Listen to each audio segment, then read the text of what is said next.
Llevamos ya un par de meses desde este incremento de la presión contra los cárteles de drogas y el régimen de Nicolás Maduro en Venezuela por parte de la administración de Trump, a quien su administración califica como un narcoterrorista. Con una mezcla de bravado y demostración de poder militar, Trump retoma esta retórica de la guerra contra el terror desplegada con ataques de drones, aumento de su presencia naval en el Caribe a un nivel no visto desde la crisis de los misiles de Cuba y operaciones encubiertas para eliminar a los supuestos enemigos de Estados Unidos en la región.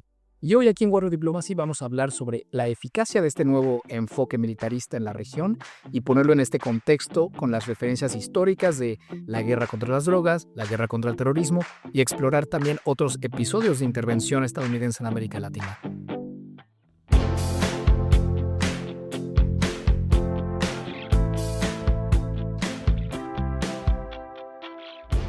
Un fuerte saludo a todos y a todas que nos escuchan. Soy Fabio Almada, esto es Warrior Diplomacy, este podcast donde hablamos del mundo de las relaciones internacionales y la geopolítica.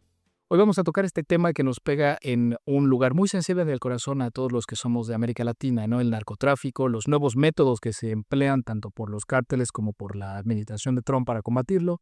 Y para analizarlo me acompaña, estoy muy contento de darle la bienvenida a Giovanna Villalobos, una analista de seguridad y compatriota mexicana. Giovanna, ¿cómo estás? Bienvenida a Warriors Diplomacy. ¿Cómo va todo por allá por Monterrey? ¿Cómo estás? Hola Fabio, un verdadero gusto y honor para mí estar aquí.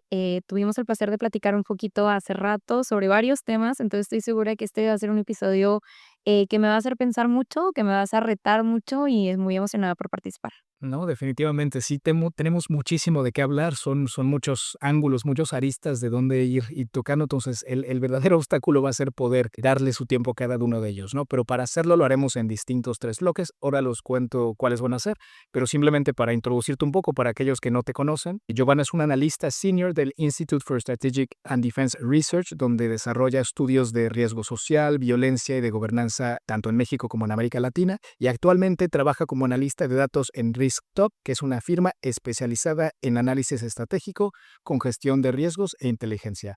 Así que Giovanna, creo que el currículum lo tienes y como dices tú, los temas nos dan de sobra, el contexto está calientísimo, así que bueno, se viene un episodio muy cargado. Y como decía, tenemos 3 bloques principales, pues para que la conversación vaya fluyendo poco a poco. En un primer bloque, hablar de esta militarización del combate al narcotráfico, la narrativa que está utilizando Donald Trump de este enemigo absoluto.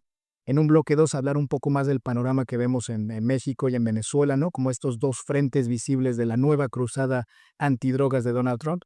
Y al final, en un breve bloque 3, hablar un poco de la evolución global de este negocio de las drogas y las operaciones ilícitas, ¿no? Que cada vez es más complicado combatirlo. Giovanna, ¿cómo lo ves? ¿Crees que sí nos da el tiempo para tocar todo esto? Pues lo veo muy bien y genuinamente espero que nos dé el tiempo porque me parece que estos tres bloques son muy valiosos y terminan de enmarcar todo lo que queremos hablar. Pero antes de entrar en materia, un rápido saludo especial a dos amigos, dos seguidores de estos proyectos, a David Cardero y claro que sí, a Chelo Galán, también un abrazote a Chelo de Política en Corto, que pues me puso en contacto contigo, Giovanni, y le agradezco de nuevo por eso. Y bueno, un recordatorio rápido a cualquier oyente que si les gusta lo que hacemos aquí en Water, pues compartir los episodios, dejar una valoración, un comentario, de verdad que nos ayuda muchísimo, ¿no? Entonces, pues nada, cualquier cosilla aporta y pues nada, vayamos a lo que venimos, Giovanna, y hablar estos temas, ¿no? Vayamos al primer bloque.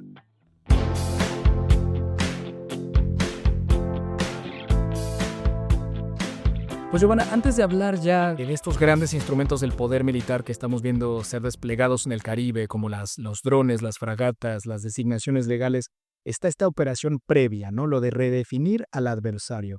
Trump creo que lo está intentando hacer, ¿no? Convertir a los cárteles como algo más que solamente una organización criminal, sino presentarlos como el enemigo total y completo de la población americana, ¿no? Dignos de estas herramientas bélicas diseñadas para guerras interestatales, ¿no? ¿Cómo lo ves, Giovanna, esta utilización de la etiqueta del terrorismo? ¿Crees que aplica en este tablero o cómo lo ves tú? Lo veo muy complejo, pero a la vez muy estratégico. Creo que tú lo dijiste muy bien en el sentido de que estamos en la etapa previa, que se nos está mezclando un poquito con los primeros pasos que ya se están dando. Pero realmente vemos cómo esa estrategia previa, tú y yo lo sabemos muy bien, la política va de la mano perfectamente con la mercadotecnia, sobre todo ahora y no solo en tiempos electorales, sino durante los términos también. Y en este sentido, antes de desplegar algo que tiene un costo político tan grande como lo es desplegar intervenciones extranjeras y que además históricamente en Estados Unidos fueron perdiendo popularidad, evidentemente lo que necesitas es ganarte a las personas. Sabemos que esta línea narrativa, este storytelling, lo va sosteniendo desde el 2016, que hizo sus campañas por primera vez, esto de hacer una lógica muy importante de ellos contra nosotros. Y ese ellos pueden ser varias cosas, ¿no? Pueden ser los demócratas, puede ser otro país, pueden ser personas con otras ideas, con otra religión, con otras preferencias. Y entonces, poco a poco ha ido metiendo esta idea de ellos contra nosotros, que además no emerge de la nada, sino que realmente vemos que en Estados Unidos ha habido 3 grandes doctrinas en materia de combate a lo exterior, a todas aquellas cuestiones que se definen como amenazas a la seguridad nacional. En una primera instancia vemos que lo fue en la Guerra Fría del comunismo y con sus diversas definiciones y extensiones. En una segunda instancia, las organizaciones terroristas que tenían muy acotado lo que eran, y ahorita voy a adentrarme en eso, y en una tercera instancia esta nueva redefinición que vemos. Y algo muy importante es que en estas 3, lo que ha existido y también en la Primera y Segunda Guerra Mundial es un enaltecimiento del nacionalismo. Entonces, en eso me puedo meter mucho más, pero la verdad es que lo único que quiero decir es que todo esto son estrategias muy claras para que a las personas poco a poco les empiece a hacer sentido y más de hacerlo sentido, lo apoyen y lo justifiquen, ¿no? Entonces, todo esto nos da pie y ahora sí hablando un poco de esta designación de los cárteles como organizaciones terroristas bajo la designación que ellos mismos tienen a nivel interno, ¿no? O sea, que no es lo mismo que Trump salga en un discurso a decirles terroristas a que ya estén clasificados como tal. Entonces, esta nueva clasificación a mí me hace pensar mucho porque antes todo lo que conceptualizábamos como terrorismo era ideológico. O sea, sí era una amenaza a la seguridad nacional, pero eran siempre ataques a otros países u otro grupo de persona, étnico, religioso, demás, con una carga ideológica muy fuerte. O sea, la violencia era un medio, ¿no? O sea, la violencia era un medio, pero al mismo tiempo era el fin de dar el mensaje, dar su mensaje con violencia. Pero entonces vemos que ahora los cárteles, pues la base no es ideológica, la base es con fines económicos y con fines financieros, o sea, funcionan como un negocio, aunque no nos guste verlo como tal. Entonces, a mí lo que me hace mucho ruido es usar una etiqueta que fue diseñada para describir un fenómeno puntual y además el siglo pasado, o sea, década de los 90, inicio de la década de los 2000, para describir un fenómeno sumamente moderno que responde a lógicas del mercado, que participa activamente en la economía, que no tiene un trasfondo ideológico, que la violencia es un fin para llegar a su medio, que es esta parte económica nuevamente. Y entonces, si tú usas esta etiqueta para describir un fenómeno moderno, pues se queda un poco corta y además corres el riesgo de diluir esa etiqueta para realmente hablar de ese fenómeno inicial, ¿no? O sea, como que cuando decimos que todo es algo, pues entonces deja de ser algo en particular.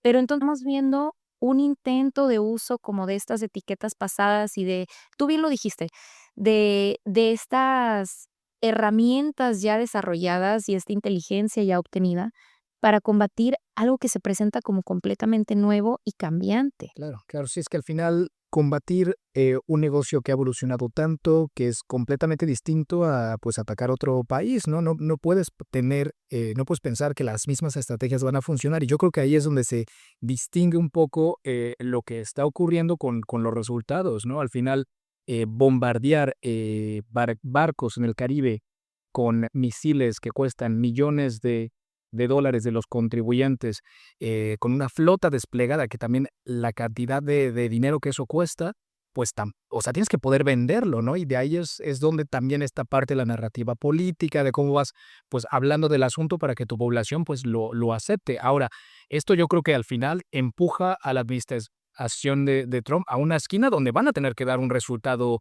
real de lo que está ocurriendo ahí, o si no, pues, todo esto para qué fue, ¿no?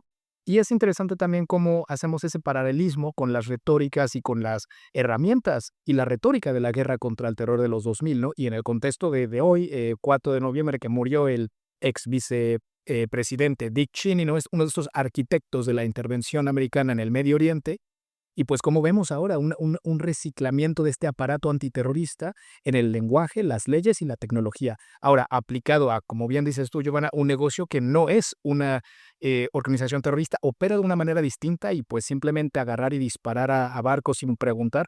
Uno, en práctica lleva a la muerte extrajudicial de decenas de personas etiquetadas como narcoterroristas sin ningún juicio ni coordinación. Entonces, el criticismo ahí pues empieza a acumularse. Y ahí te pregunto a ti, Giovanna, como analista de estos temas, ¿es realmente eficaz cómo estamos viendo las operaciones en el Caribe? Pensando pues en la crisis del fentanilo, que por ejemplo es lo que Donald Trump tanto dice que le está afectando lo que ocurre ahí, ¿o cómo lo ves tú? Creo que esa es de las preguntas más complejas que me puedes hacer, porque yo sostengo y soy fiel creyente de que una estrategia de seguridad no da resultados, sino es que hasta años después. Pero sabemos que eso no es costeable políticamente. Y entonces, claro, que volar barcos, que volar drones y anunciarlo al interior, porque esa es la cosa, ¿no? O sea, si no lo estuvieran anunciando, estamos hablando de inteligencia. En el momento en que sales, lo anuncias, lo mencionas, te cuelgas la medalla, estamos hablando de eh, pues, la utilidad política que tiene, ¿no? Y utilidad en un sentido muy económico de la palabra. O sea, realmente tú te puedes colgar esto y este espectáculo, pues, es la evidencia que tú mencionabas que las personas quieren. Porque al final del día, si tú estás apoyando un político, si tú le diste tu apoyo, incluso si no, tú lo que quieres es evidencia de que tu dinero se está yendo a algo que está funcionando, de que lo que está haciendo, de que la manera en que él concibe, la estrategia que él dice, es lo que da resultados. Esos resultados en América Latina se han traducido como intervenciones directas en el Caribe, bien lo dijiste, escudados bajo la idea del agua internacional, ¿no? O sea, además los loopholes y las brechas legales que existen en este sentido y también con la detención judicial de cabecillas importantes del crimen organizado, ese es el caso, por ejemplo, de México, o incluso el apoyo a regímenes bastante autoritarios o con tintes autoritarios, pero con un fuerte enfoque punitivista de seguridad, de brazo duro, del mando duro, que era un poco algo que estábamos hablando.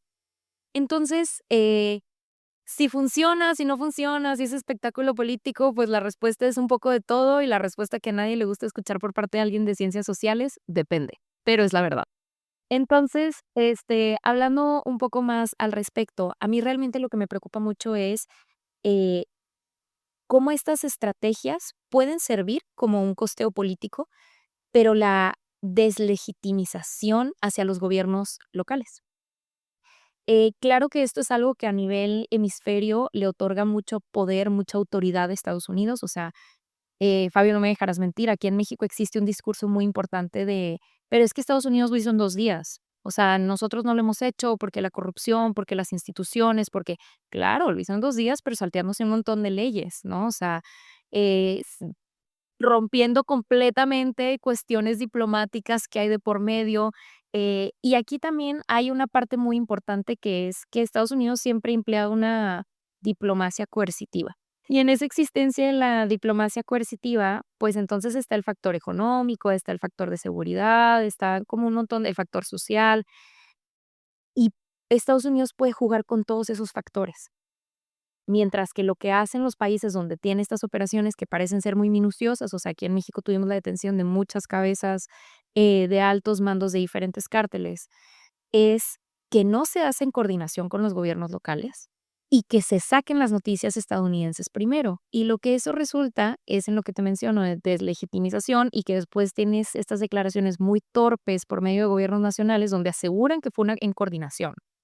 Porque si no les estás restando no solo legitimidad, sino que estás atentando contra la soberanía del país. Total, yo creo que aquí los dos como internacionalistas y bueno, aquí por lo menos en el podcast y lo que trato de hablar es hay que ser institucionalista, ¿no? O sea, hay normas internacionales que hay que respetar y entiendo la complejidad de estas operaciones. Entiendo que hay muchas veces que estas estructuras criminales pues están muy integradas o metidas, cooptadas con el Estado. También es difícil atacarlas cuando le informas al gobierno porque al final se termina enterando. Entiendo esas dificultades, pero tienes que seguir ciertas métricas y parámetros legales para llevarlo a cabo, porque si no, al final, pues estamos en una batalla campal, ¿no? Y digo, es la crítica que tengo todo el rato con lo que ocurre en cualquier parte del mundo. O sea, inclusive cualquier estado democrático por más que tenga la justificación que quieras, moral o tal, de llevar a cabo la autodefensa o tal, tienes que seguir ciertos parámetros de la casus belli y del derecho internacional.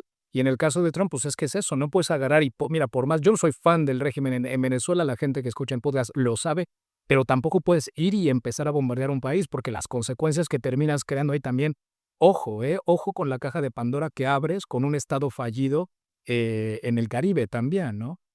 Completamente, y de ahí me quiero agarrar también para decir algo que es, la comodidad de Estados Unidos como de meter, hacer estas operaciones, colgarse la medalla, ser los héroes en su país, con su electorado, con algunas personas a nivel local antes de la intervención, porque lo que se deja atrás no es un país reparado, es un país fragmentado, con tejido social destruido, con instituciones completamente en el suelo, o sea, tanto a nivel, o sea, más abstracto de una figura institucional como tal cual, las instituciones en el suelo, a veces los mismos edificios, sin un régimen sostenible, democrático, o sea, no hay un lugar donde el intervencionismo haya dejado algo mejor, y eso es algo muy importante, y por eso es como tan importante la soberanía. Coincido completamente con lo que dices de Venezuela. Y aquí quiero también traer como una pregunta a nuestros escuchas, de también un poco la retórica y el storytelling que lleva a cabo Trump, donde si tú dices que tu enemigo es el narco, y luego acusas a los gobiernos de narcogobiernos, ¿qué semillas estás comenzando a sembrar? ¿Qué planeas cosechar?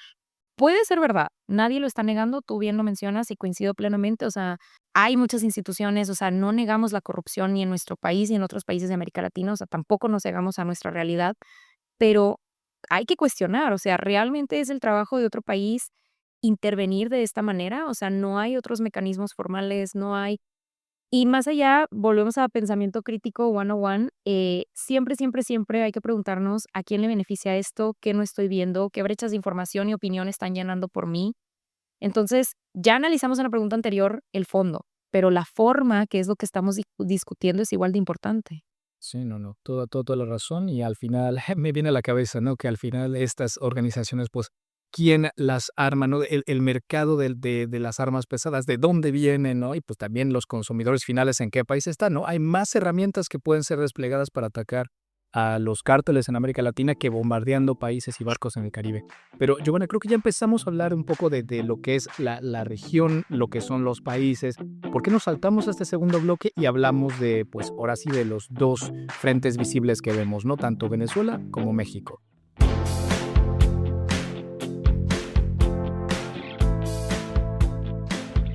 Pues Giovanna, estamos hablando ya muy en términos prácticos de lo que estamos viendo en el Caribe con Venezuela. También creo que podemos hacer buen paralelismo con lo que vemos en México. Y esta retórica, lo que hablamos hace rato, como hay gente que abiertamente cree que es una buena estrategia, ¿no? Que Estados Unidos venga e intervenga, tanto en Venezuela como en México. Pero al final es que podrías traer más problemas de los que resuelves, ¿no? Entonces, ¿tú cómo ves ese punto? ¿Tú crees que el intervencionismo, bueno, lo estabas diciendo ahora, ¿no? Pero si puedes elaborar un poco más, ¿qué cosas, o sea, qué peligros hay de un intervencionismo directo, de un ataque en soberanía de los distintos países latinoamericanos? Ay, Fabio, qué importante pregunta, pero yo creo que, o sea, te regreso a una, ¿no? O sea, ¿qué peligros no hay en un intervencionismo? O sea, tú y yo lo sabemos perfectamente, un régimen con anarquía internacional no funciona y las leyes internacionales existen como por alguna razón y por más que todos podemos criticar muchos organismos internacionales o la aplicación de la legalidad internacional, o sea, perdón, de la legislación internacional, realmente tiene que existir. Y un primo brazo derecho, como lo quieran ver, de toda esta legislación y de todas estas aplicaciones internacionales es la diplomacia. Y tú y yo sabemos perfectamente que históricamente hay casos importantísimos de cómo la diplomacia ha prevenido conflictos, ha llegado a acuerdos muy de la mano, muy importantes, pero entonces parece que estamos entrando a una nueva era donde la diplomacia ya no funciona. Recuerdo hace mucho tiempo en una junta con un embajador y estábamos hablando del primer término de Estados Unidos, acababa de entrar a la oficina y él decía, es que ya nada es igual, o sea, ahora me levanto y en la mañana tengo que revisar Twitter para ver cuál es mi línea de trabajo del día de hoy. Y ahora no solo se tiene que revisar Twitter, sino tienes que revisar en la mañana las noticias para ver a quién bombardearon en la noche. Y en este mismo sentido, entiendo el reto de un régimen autoritario, creo que además Estados Unidos siempre es como el enemigo público que ha tenido, como los regímenes autoritarios o con quien no comparte política socioeconómica, pero no podemos terminar de negar que sigue siendo un país con soberanía, que sigue siendo un país con decisión propia. Y me regreso un poco a lo que ya habíamos hablado como de esta perspectiva súper paternalista de Estados Unidos, no solo al interior, sino realmente hacia toda la región. O sea, es una mezcla muy extraña entre querer tener el control, pero un control desde un lugar de paternalismo, desde un lugar de admiración, desde un lugar de heroísmo. Pero sabemos que obviamente un régimen autoritario como lo que es en Venezuela y además bastante violento, eh, debilita sus propias estructuras internas, o sea, debilita sus propias instituciones, debilita la repartición de poderes para fines de poder permanecer en el poder. Pero olvidamos que el intervencionismo termina siendo lo mismo. O sea, cuando el intervencionismo entra a cualquier país, podemos pensar de verdad en un montón de países de Medio Oriente que ahorita están fatal por lo mismo. Piensen en Afganistán, piensen en Irak. Eh, las instituciones que se quedan están completamente corroídas, o sea, están completamente destrozadas porque llega un poder externo y quiere ser el poder de facto. Y en ese momento es sumamente complicado. Entonces, claro que yo entiendo a las personas que dicen, pero es que entonces, ¿qué sigue? Pero yo creo que además en América Latina tenemos una larga y complicada historia de querer respuestas de Estados Unidos y dejar de buscarlas al interior nuestro cuando realmente la organización política es lo que debería ser. Y tal vez sueno muy idealista, en eso coincido, ¿eh? No me considero una realista de las relaciones internacionales, aunque reconozco que actualmente es como funciona la organización internacional.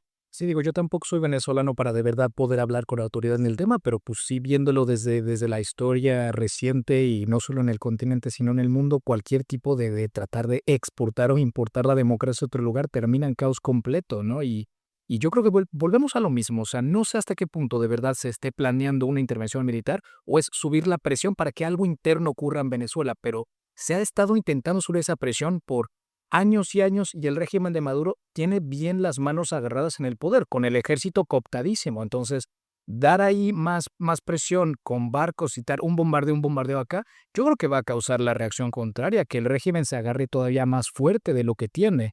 Entonces, no sé, yo respuestas, lamentablemente quisiera tenerlas más, ¿no? Además, también no hay que descalificar los lazos declarados por parte de Venezuela con Rusia y China, ¿no? O sea, creo que eso también juega un papel súper importante, el hecho de que Venezuela ya declaró que está mandando, que está importando capacitación de soldados por parte de Fuerzas Armadas rusas. O sea, sí es un tema muy complejo y también podemos hablar de cómo estos países pueden estar desestabilizando Venezuela en el otro sentido, o sea, en contra de Estados Unidos, pero entonces estamos hablando de una guerra de proxy. Que ya cuando metemos esto en el complejo panorama geopolítico es brutal y qué bueno que lo sacas porque es cierto, o sea, al final me viene mucho la mentalidad de las esferas de influencia y como la retórica de Trump los últimos años ha sido, pues América me pertenece, de ahí porque habla como habla de Groenlandia, de Canadá, del Canal de Panamá, y pues esto se extrapola también a Venezuela y pues claramente China y Rusia tienen una presencia considerable ahí.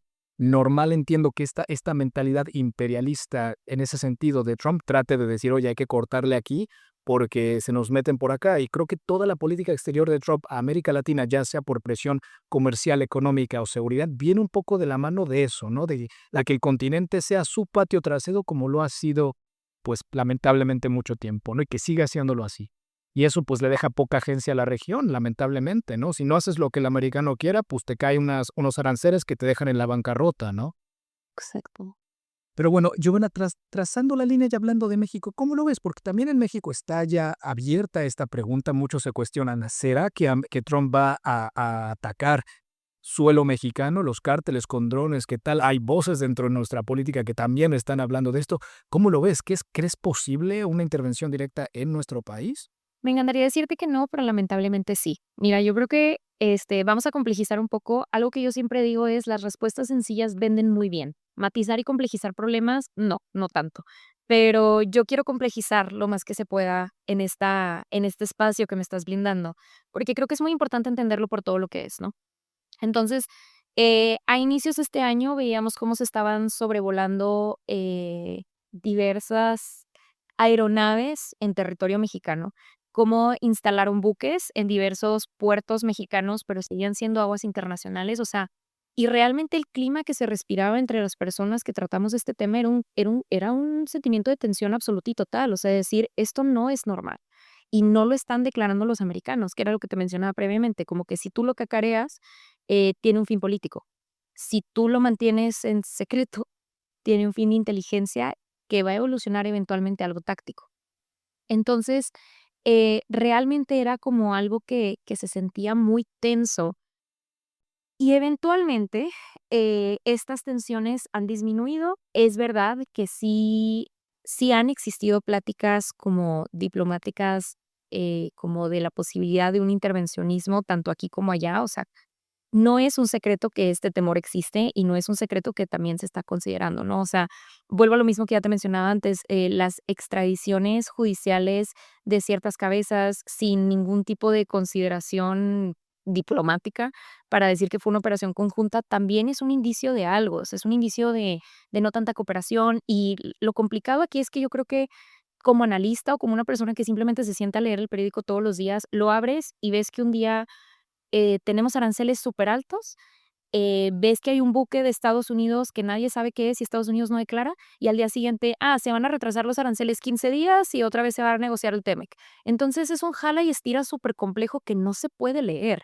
O sea, es complicado para analistas que están metidos en la administración leerlo. Ahora imagínense el ciudadano promedio, que somos nosotros o analistas que no trabajamos en las administraciones públicas, es muy complicado tener esta lectura. Pero si me preguntas a mí, Giovanna Villalobos, yo sí creo que existe la posibilidad de un intervencionismo. Creo que era más latente previamente, o sea, digamos, hace unos 7, 8 meses. Creo que ahora esas tensiones se han reducido significativamente y empezamos a ver un poco más de diplomacia, pero esta nueva diplomacia de la que yo te hablaba, o sea, no diplomacia como la que conocemos, sino em, diplomacia mucho más de tensión y mucho más de sumisión. Tú bien lo dijiste, somos el patio trasero de Estados Unidos, nos gusta entenderlo o no, porque es el rol que siempre hemos adoptado, ¿no? O sea, no es el rol que nos toca, pero es el rol en que siempre nos hemos metido. Sí, Giovanni, tú hace rato decías que no te consideras muy realista en el tema internacional. Yo fíjate que sí tengo una perspectiva un poco más realista y así no veo un poco, ¿no? Ese realismo periférico de, oye, por más que no nos encante, la realidad es que el poderío militar y económico en el continente lo tienen los americanos, nos gusta o no, y hay que actuar en base a ello, porque por más que la economía mexicana, la brasileña, tal, sean fuertes, estén tratando de diversificar, tal, pues tienes al lado a ese poder militar y es complicado poder moverte alrededor, ¿no? Digo, tratan de coercionarte económicamente como le está pasando a Brasil ahora, con México igual, y ahora la cosa es que la parte militar también se está cuestionando, ¿no? Y son maneras distintas de, pues, ejercer lo que bien dices tú, ¿no? Esa diplomacia coercitiva que, pues, es la manera transaccional y de poder crudo que ahora se lleva y es al mundo en el que nos dirigimos ahora, ¿no? Donde todo es un quid pro quo y, pues, lamentablemente, los países con no tanto poder fuerte en ese sentido, pues van a tener que ceder más, ¿no? Y es triste, pero es la realidad, el multilateralismo y tal.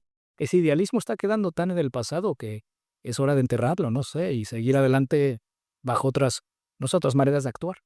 O lo podemos tener, pero entendiendo que es un poco lo que yo te mencionaba, ¿no? O sea, yo no me ciego a ver lo que está pasando en el mundo y a ver cómo está funcionando. O sea, Estados Unidos, en cuanto Trump dio la declaración de que ya va a cortar relaciones con México si siguen con China, empezamos el operativo limpieza y empezamos el operativo enjambre y empezamos el operativo, o sea, entonces todos los operativos de seguridad a nivel desplegados a nivel nacional que ustedes ven actualmente en México responden directamente a presiones estadounidenses.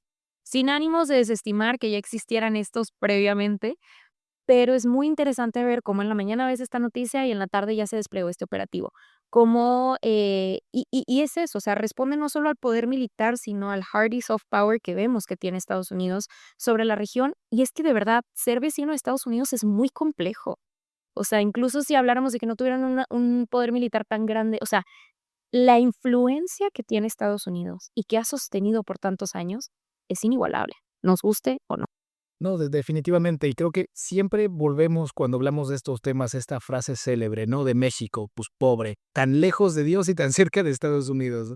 Y es que es la realidad, o sea, al final es una bendición económica tener el mercado más grande a nivel global al lado para pasar productos, pero pues también trae esa parte negativa. Y lo que hablabas de cómo la seguridad nacional y la económica se está interlazando es otro perfecto ejemplo, lo que vimos aquí en Bruselas hace no mucho con este tratado de libre comercio con Estados Unidos. Al final, la guerra de Ucrania y la necesidad de tener el apoyo militar acá hace que los países europeos digan, mira, no nos encanta, pero la otra opción es estar en el completo peligro. Así que bueno, vale, puedo sacrificar un poco de dinero para seguir teniendo el apoyo americano en ese sentido. Y así creo que va a ser la administración de Trump y la que le sigue probablemente igual, ¿no? Es un mundo internacional donde pues es poder bruto lo que cuesta y todo ya está interlazado. No es nada más hacer comercio por ganar más o menos dinero, sino que también tiene los componentes de la seguridad de las cadenas de suministro y quién es tu país aliado, quién no. Entonces se compleja todo y pues yo creo que sí los países tendrán que decidir un poco en qué camino tomar, en qué lado pararse, lamentablemente, ¿no? Exactamente. Pero bueno, Giovanna, para pasar a nuestro último bloque y empezar a concluir nuestra conversación de hoy, tocar el tema, ¿no? pues, esta nueva industria que ha sido el personaje principal de la conversación de hoy, ¿no? Después de Trump y Maduro. Y es, pues, las nuevas industrias del narcotráfico global.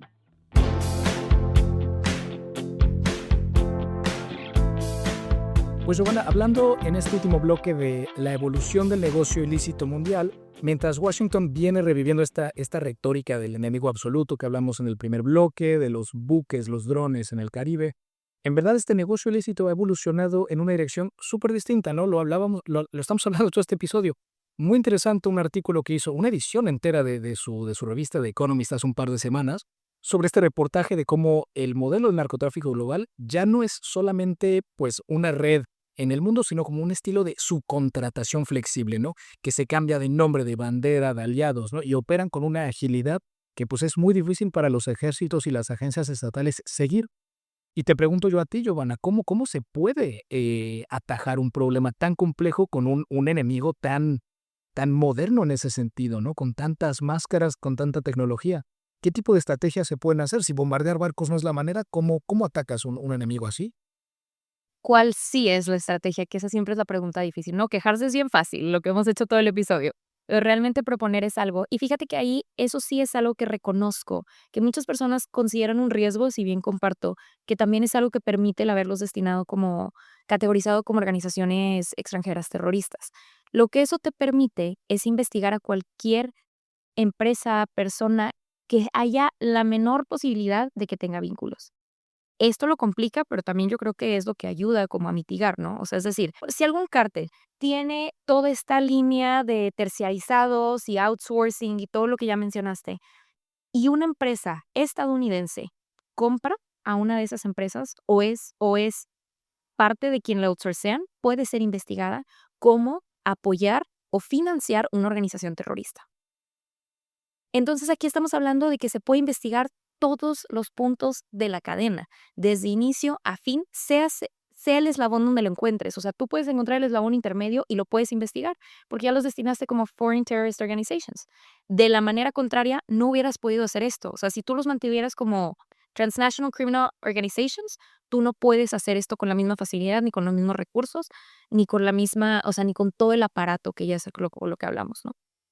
Entonces, en ese sentido es algo bueno, pero entonces, ¿qué pasa, por ejemplo, con todas las empresas mexicanas que tienen que pagar piso para poder operar?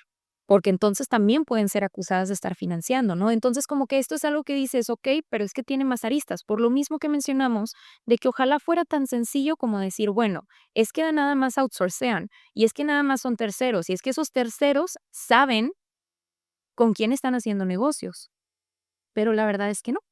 Puede que muchas veces sí, pero también muchas veces hay muchos vacíos, porque hay un montón de empresas fantasmas, porque hay un montón de empresas que lavan dinero, porque hay un montón de empresas que son parte de esta cadena de valor donde puede que ni te des cuenta que estás siendo partícipe en la misma.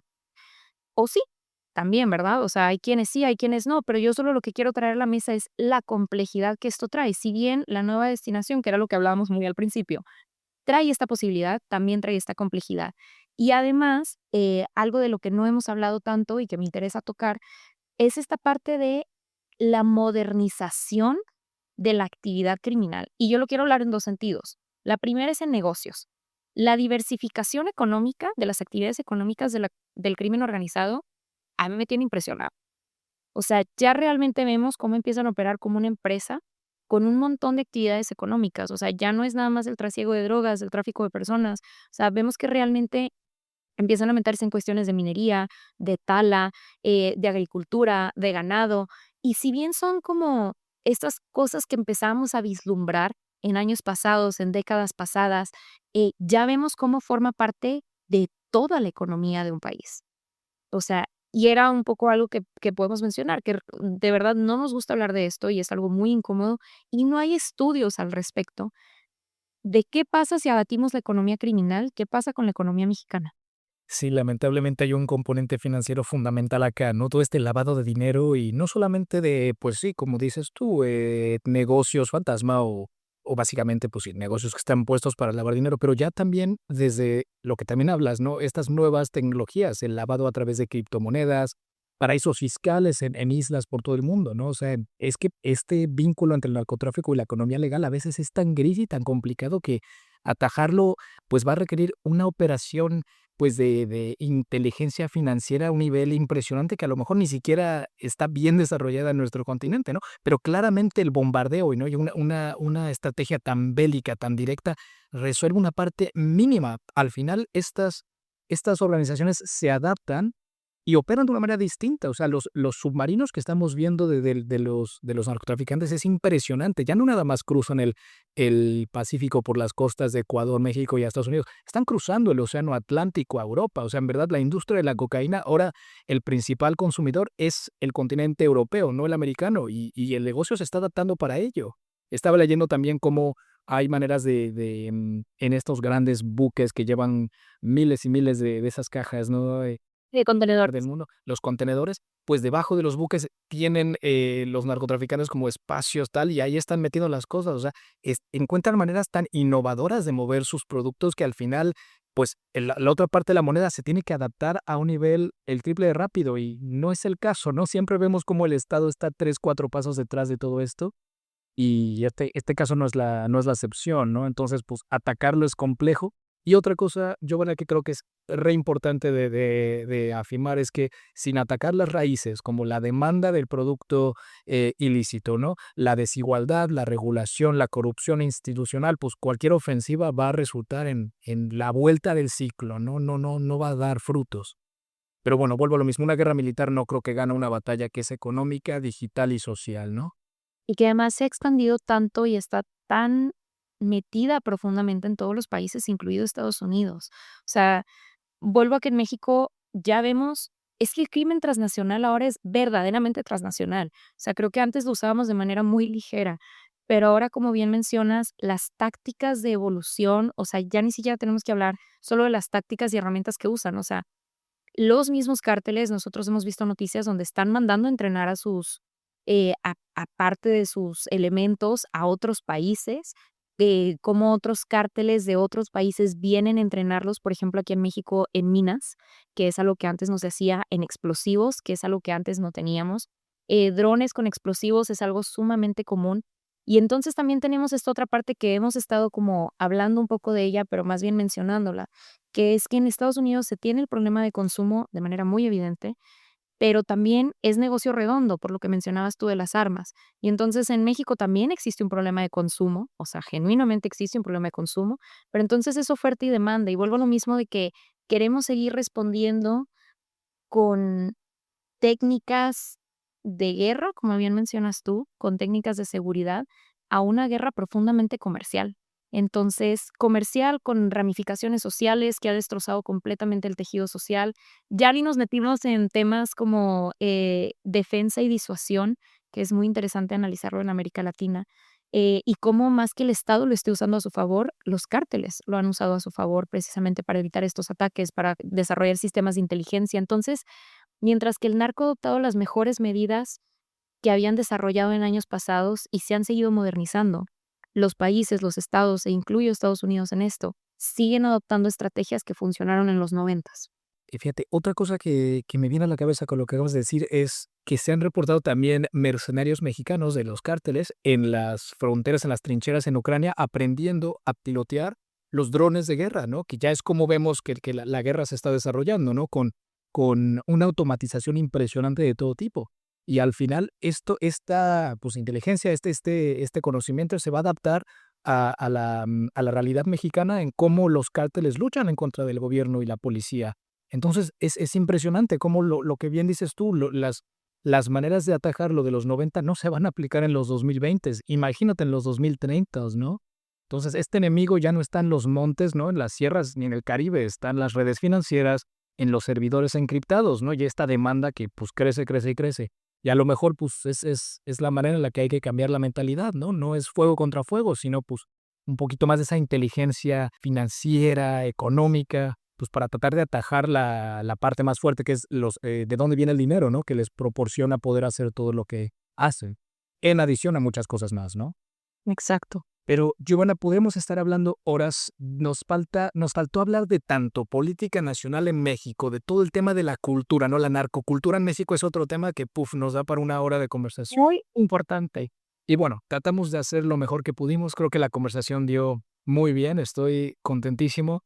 Pero sí es verdad que es mucha queja. Y a mí me falta mucho eso a veces, proponer cosas, pero como no soy experto de nada, al final un internacionalista sabe un poquito de todo y de nada, digo, puf, también yo meterme aquí y decir una tarugada, pues no. Pero No, hombre, para nada. Pero sí, realmente yo creo que ese es el reto que siempre tenemos, ¿no? O sea, y ese es un reto que, si te soy muy sincera, yo no empecé a tener hasta que entré a trabajar, que fue, bueno, ¿y entonces qué? Y ahí es cuando se pone bien complicado, y ahí es cuando puedes entender un poquito más a los gobernantes, al entender todas las aristas que están en juego, la cantidad limitada de recursos que tienes, porque además no hablamos también de que limitarnos en cuestión de aranceles, o sea, si nos aprietan en economía, me estás apretando en seguridad. Entonces, el ver todo esto, o sea, el tener una visión estratégica y tomar una decisión táctica, a mí me parece una tarea monumental, honestamente. definitivamente. Yo, Giovanna, si puede terminar con algo, es una reflexión muy general, muy aquí, Mr. Wonderful, que me viene, pero al final hablamos de un privilegio impresionante. O sea, yo al final vivo en Bruselas, ¿no? O sea, no vivo la realidad real que mucha gente que a lo mejor nos está escuchando sí que vive en su día a día en América Latina y es fácil hablar de esto sin verte ahí, ¿no? Entonces, al final creo que por más conversación tan buena que creo que hemos tenido, pues se difiere mucho lo que experimento en mi día a día con lo que la gente que se enfrenta a pues estos riesgos, ¿no? Como lo que estamos viendo en todos los días en nuestro país. Entonces, nada más, es una manera de, pues, abrir un poquito este micrófono a cualquier oyente que nos escuche en cualquier parte del continente, pues, a ver cómo lo ven ellos, ¿no? Al final, tu opinión y la mía son dos de muchísimas más y creo que todo suma. Entonces, encantadísimos de escuchar qué opinan ustedes. ¿Llevan alguna manera de terminar esta gran conversación? Creo que es muy importante, entiendo que nos podemos abrumar por las noticias, que sobre todo si eres una persona que, como tú bien mencionas, vives esta violencia en el día a día y dices, pues, ¿qué me cuentan si yo la veo? Eh, Creo que es muy fácil caer en la indiferencia y en acostumbrarnos y desensibilizarnos de lo que está pasando. Y creo que es importante no hacerlo. O sea, constantemente lucho como en contra de la indiferencia, incluso dentro de mí. Monitorear noticias todos los días de un país como México no es fácil. Leer tantos titulares tan violentos no es fácil, pero sí es un llamado a ser una ciudadanía más activa. Cuando nos preguntamos ahora qué, y que yo mencionaba que pues igual y las respuestas tienen que venir del interior del país, no me refiero únicamente al interior de nuestros gobernantes, ¿no? O sea, creo que está en el interés de todos que personas preparadas, personas éticas lleguen al poder, y si tú, persona que nos estás escuchando, eres esa persona, qué mejor. Entonces, realmente, hacer lo que nos toca en nuestra chamba como ciudadanos, participar en el ejercicio democrático, ponernos en contra de que se diluyan las instituciones. Creo que ambos coincidimos en eso, de la importancia de las instituciones. Y realmente mantenernos informados, exigir lo que nos toca exigir, indignarnos por lo que debemos indignarnos, poner un alto a lo que podemos poner un alto y seguir informándonos. Creo que tu podcast es un excelente punto para hacerlo, no solo como inicio, no a nivel superficial, sino genuinamente de fondo. Entonces, agarrarse a esta herramienta, encontrar más herramientas y pues sí, seguir en estas. Tienes la boca llena de puritita razón. Giovanna, muchísimas gracias por tus palabras. Una recomendación rápida que harías claramente el proyecto de nuestro amigo en común de Chelo, Política en Corto. Yo es la verdad que a veces me entero de cosas que ocurren en el día a día. Hay otra red buenísima, creo que se llama Político MX. Digo, maneras más rápidas y didácticas de en tus redes tal estar al tanto de qué se dijo en el Senado en este tema, no sé qué tal. Y digo, es la manera moderna también de enterarse, pero siempre contrastando la información y teniendo distintas perspectivas y opiniones, ¿no? Para tener esa pluralidad de ideas. Pero sí, al final, mira, el mundo nos lo terminarán heredando nuestros padres, nuestros abuelos, y nos tocará hacerlo lo que podamos, y pues hay que empezar desde jóvenes a involucrarnos. Giovanna Villalobos, ha sido un gustazo tenerte en el programa. Muchísimas gracias por tu tiempo, por tu gran análisis. Te mando un fuerte abrazo a Monterrey y pues nada, estamos al habla en lo que te haga falta aquí en Bruselas. Un saludo a todos los oyentes y nos escucharemos en el siguiente episodio. Esperemos que no haya una intervención ni en México ni en Venezuela porque tendremos que regresar a hablar. Pero bueno, ya se verá. Muchas gracias a ti, Fabio. Gracias a todos. Gracias, Chelo, también por organizar esta excelente plática. Y igualmente te mando un abrazo hasta Bruselas.